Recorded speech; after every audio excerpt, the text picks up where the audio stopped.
पेशवाई की तैयारी के लिए बाजीराव को आने वाले 5 सालों तक अपने घर परिवार और सास वड़ से दूर रहना होगा। ये क्या कह रहे हैं आप?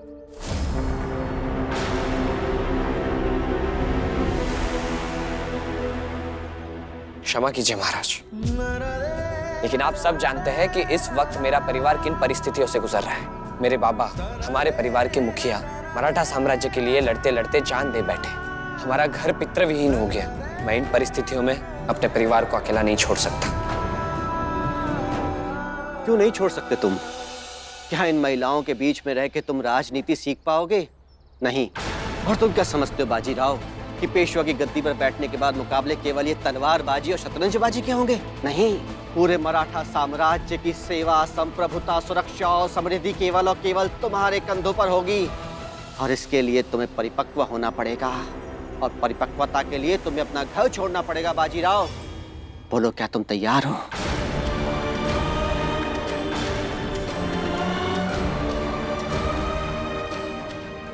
अब घर और परिवार की सुरक्षा का दायित्व तुम्हारा। बोलो बाजीराव। मैं, महाराज और यहाँ बैठे सब लोग तुम्हारे निर्णय की प्रतीक्षा कर रहे हैं। बाजीराव, क्या तुम तैयार हो अपना घर छोड़ने के लिए? मुझे तुम पर गर्व है बाजीराव। तुम एक सच्चे वीर योद्धा हो। एक योद्धा का बेटा हूं। रणभूमि में उतरने से मैं कभी नहीं डरा, लेकिन उसके साथ साथ अपनी आई का भी बेटा हूं और अपने भाई बहनों का भी हूं।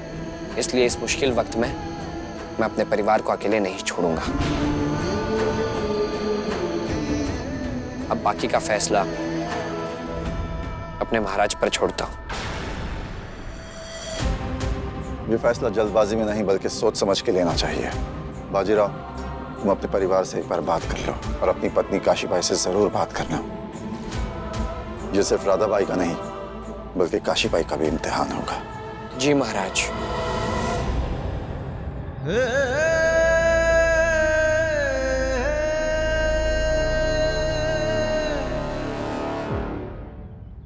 पाँच साल? लाडू, तुमने कभी सोचा भी है तुम 5 साल जीजा जी के बिना उस घर में कैसे रहोगी? हम कर भी कह सकते हैं गंगा। अरे लाडू, तुम्हें कुछ नहीं करना। जीजा जी ने महाराज के आगे कह तो दिया कि उनके परिवार के लिए अभी बहुत कठिन समय है, वो नहीं जाएंगे। काशी,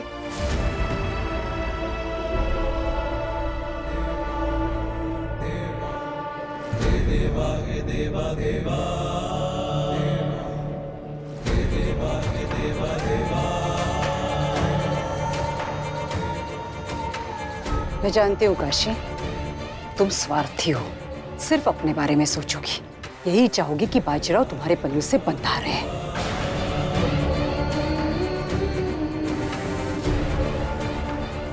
लेकिन एक बात याद रखना, इस परिवार के लिए, इस घराने के लिए मराठा साम्राज्य से बढ़कर कुछ नहीं है। अगर तुम ये चाहती हो कि बाजीराव पेशवाई की गद्दी संभालने के लिए सक्षम हो जाए, तो बाजीराव को जाना ही होगा। हम जानते हैं कि आप हमारे बारे में क्या सोचती हैं, लेकिन हम स्वार्थी नहीं हैं। आपको लगता है कि हम उन्हें जाने से रोकेंगे, तो आप गलत है। हमें भी यही लग रहा है कि राव को अपने फर्ज के लिए जाना चाहिए, क्योंकि ये पद उन्होंने अपने बलबूते पर हासिल किया है, तो इसके लिए तैयारी तो करनी होगी ना।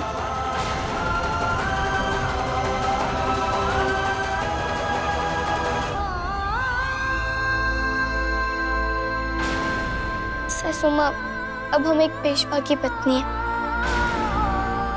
हम जानते हैं कि राव का फर्ज क्या है और इस वक्त उनका जाना जरूरी है।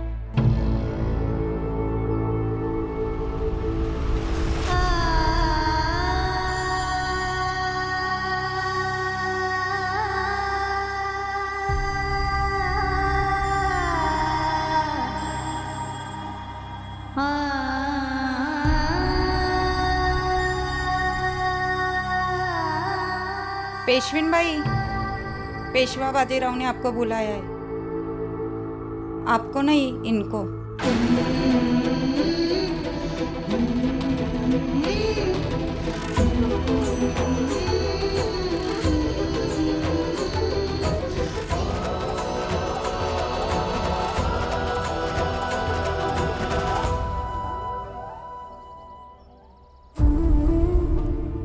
कितना कुछ हो गया है हमारे बीच, लेकिन कितना कुछ अभी बाकी है।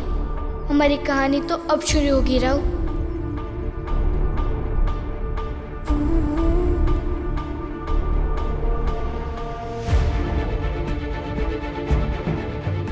काशी, तुम्हें इस मामले में ज्यादा सोचने की आवश्यकता नहीं है।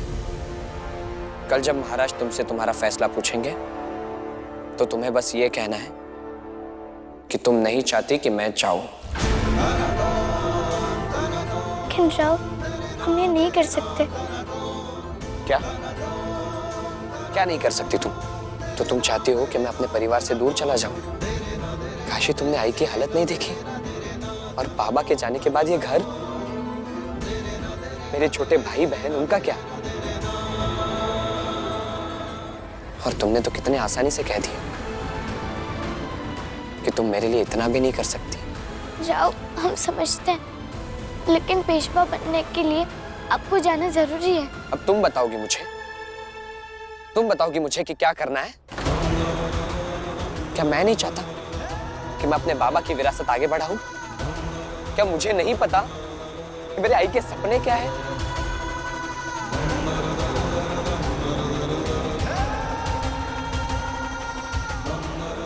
बस काशी,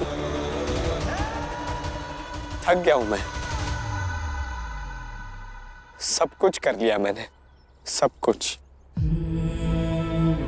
लेकिन अब परिवार से दूर जाना,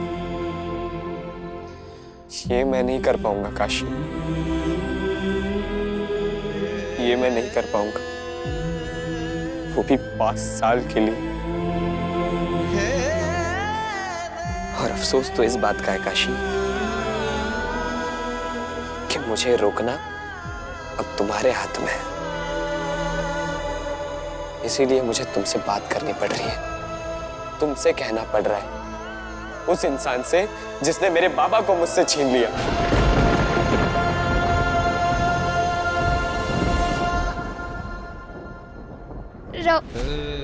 हम जानते हैं कि हमारा सफाई देने से शायद आप नहीं समझेंगे कि हमने जो किया वो क्यों किया, लेकिन हमें विश्वास है कि समय के साथ आपको ये सब बातें समझ में आ ही जाएगी।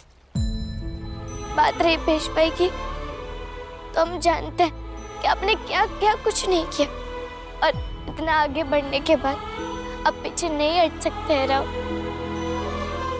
बाबा, सासू माँ और आप जो चाहते थे वो तो हो चुका। अब आप कमजोर नहीं पड़ सकते हैं राव। और अब पेशवाई ठुकरा दे, हम कैसे देख पाएंगे? काशी, तुम जानती भी हो कि तुम क्या कह रही हो? राव, हम बस ये चाहते हैं कि आप चले जाएं, हमसे दूर, हम सबसे दूर। और आप तब लौटे जब पेशवा बनने के लिए पूरी तरह से तैयार हो। आज हमने इस घराने की परंपराएं सीख ली, जहाँ पत्नी अपने पति को फर्ज पे चलने से नहीं रोकती और याद दिलाती है कि एक सच्चा मराठा का फर्ज क्या होता है। वाह, मुझे नहीं पता था कि तुम मुझसे इतनी नफरत करती हो, कि तुम मुझे इतने सालों के लिए दूर भेजना चाहती हो। नहीं राव, हम आपसे नफरत नहीं करते, हम तो आपसे प्यार करते हैं। खबरदार, खबरदार जो ये कहा तुमने। विश्वास कीजिए राव, हम सच में आपको बहुत चाहते हैं।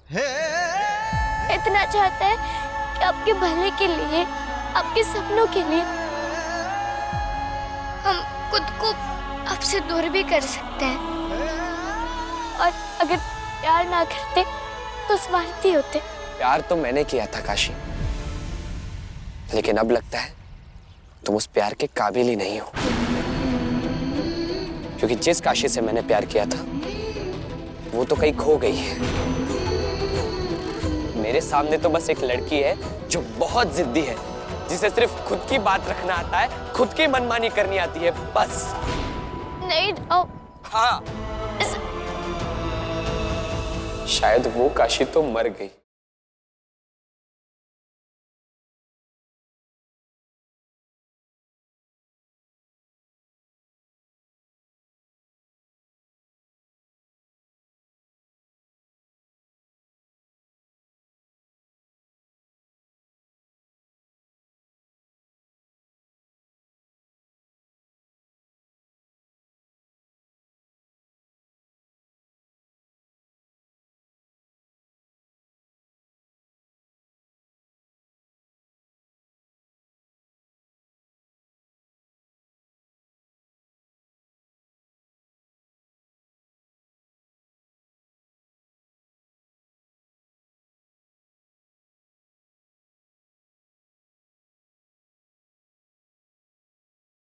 काशीबाई महादजी जोशी का विवाह आजीराव बालाजी बल्लाळ के साथ तय करके आया हूँ। मेरे बाबा, तुम्हारे बाबा, मेरी आई, तुम्हारी आई, उन सबके बीच क्या हुआ वो लोग जाने, लेकिन तुम्हारे और मेरे बीच क्या है ये मैं जानूंगा। काशी, तुम्हें हमेशा खुश रखूंगा। मेरी दोस्ती मंजूर कर लो। बोलो काशी के मंजूर है मेरी दोस्ती। हाँ मंजूर है। ये लो, दोस्ती का पहला उपहार, आज सुबह की रोशनी।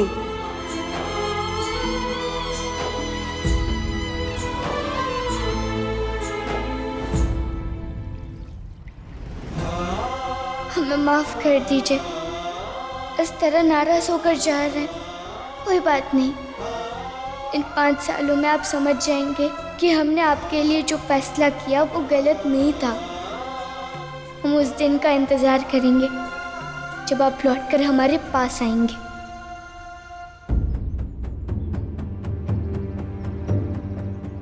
हम आज तुम्हें पेशवाई का पद तो दे रहे हैं,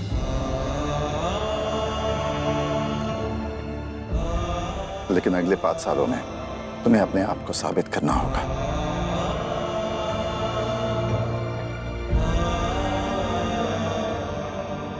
और हमें उस समय का बेसब्री से इंतजार रहेगा।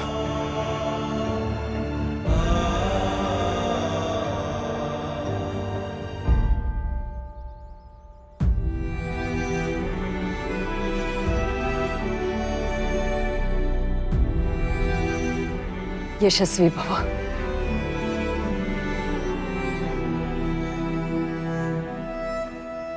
बिल्कुल अपने बाबा की तरह लग रहे हो बाजी। मैं जानती थी कि इस पगड़ी के असली हकदार तुम ही हो।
हमसे नाराज होकर गए। राव ने पलटकर हमारी बिल्कुल भी सुध नहीं ली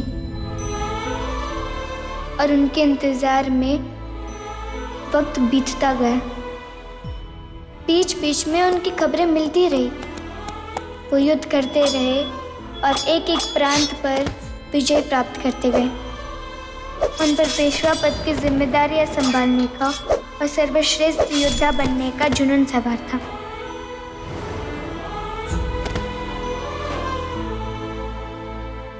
राव बड़ी जाबाजी के साथ हर युद्ध जीत रहे थे और हम उनकी सुरक्षित वापसी की कामना में दिया जलाए उनका इंतजार कर रहे थे।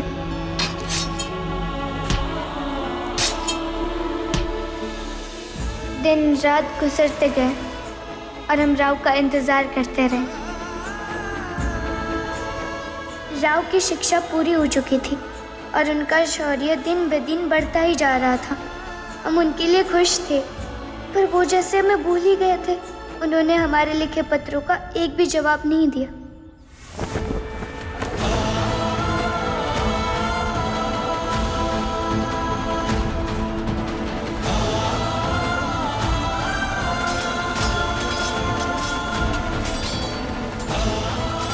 और वो दिन आ भी गया जब बाजी के नाम का डंका हर प्रांत में बज उठा और उन्होंने गेरुए झंडे से पूरे महाराष्ट्र को एक रंग में रंग दिया था।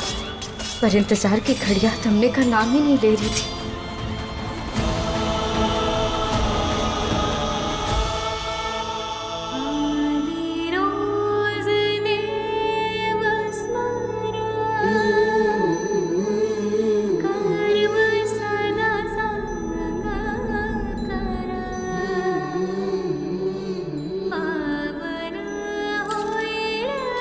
इधर हम उनके इंतजार में उम्र का एक पड़ाव पार कर चुके थे और उनके आने की कामना में रोज सजते संवरते थे कि आज हमारे राव हमसे जरूर मिलने आएंगे। पर इंतजार पर ही खत्म होता था।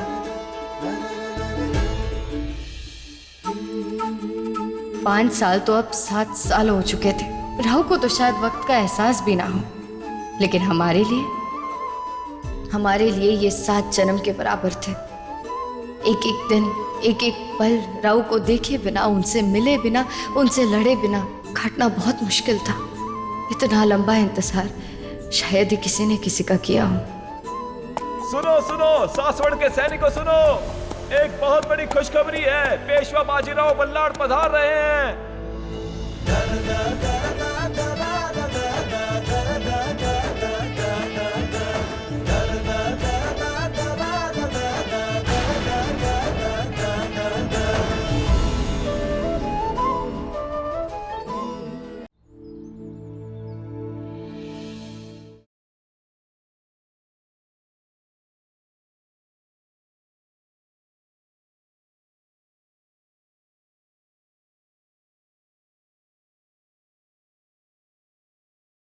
लाडू, दिए में बार बार घी डालने से राव जल्दी नहीं आ जाएंगे?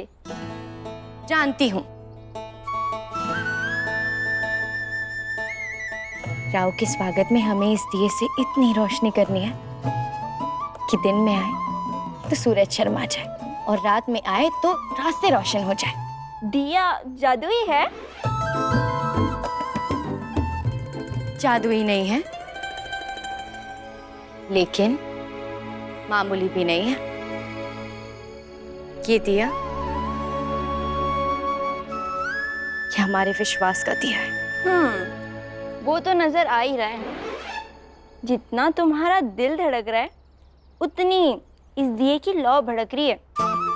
डालो डालो, आग में और घी डालो और भड़कने दो 2 बिछड़े हुए दिलों को। चुप कर तू। वैसे मैंने सुना है कि जीजाजी आते ही बड़ी बड़ी चुनौतियां ले रहे हैं। लोग तो ये भी कह रहे हैं कि इतनी सारी जिम्मेदारियां ले ली है, संभालना मुश्किल ना हो जाए। हमारे राव के लिए कुछ मुश्किल नहीं होगा। वाह पेशवीन भाई, बाजी की तलवार पर इतना भरोसा। तलवार से ज्यादा प्यार पे भरोसा है हमारे। वैसे अब देर किस बात की? मुझे तो ऐसा लगता है कि जीजाजी भी तुम्हारे लिए एक दिया लिए खड़े होंगे।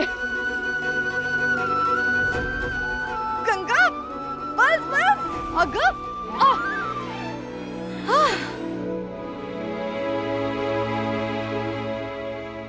फिर उन्होंने हमारी चिट्ठियों का जवाब क्यों नहीं दिया? काशी, वो पुरानी नाराजगी भूल गए होंगे ना? 7 साल बीत गए गंगा। हमें पूरा यकीन है कि इन 7 सालों में राव समझ गए होंगे हमने जो कुछ भी किया क्यों किया। आगे बढ़ गए होंगे उस नाराजगी से। हमारे राव है,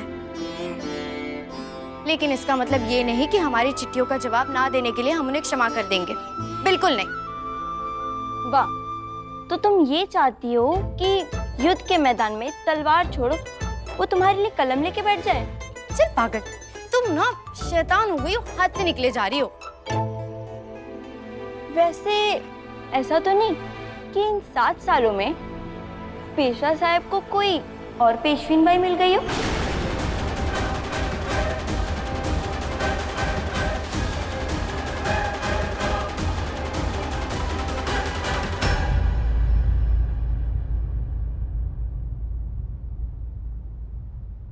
कहाँ रह गए?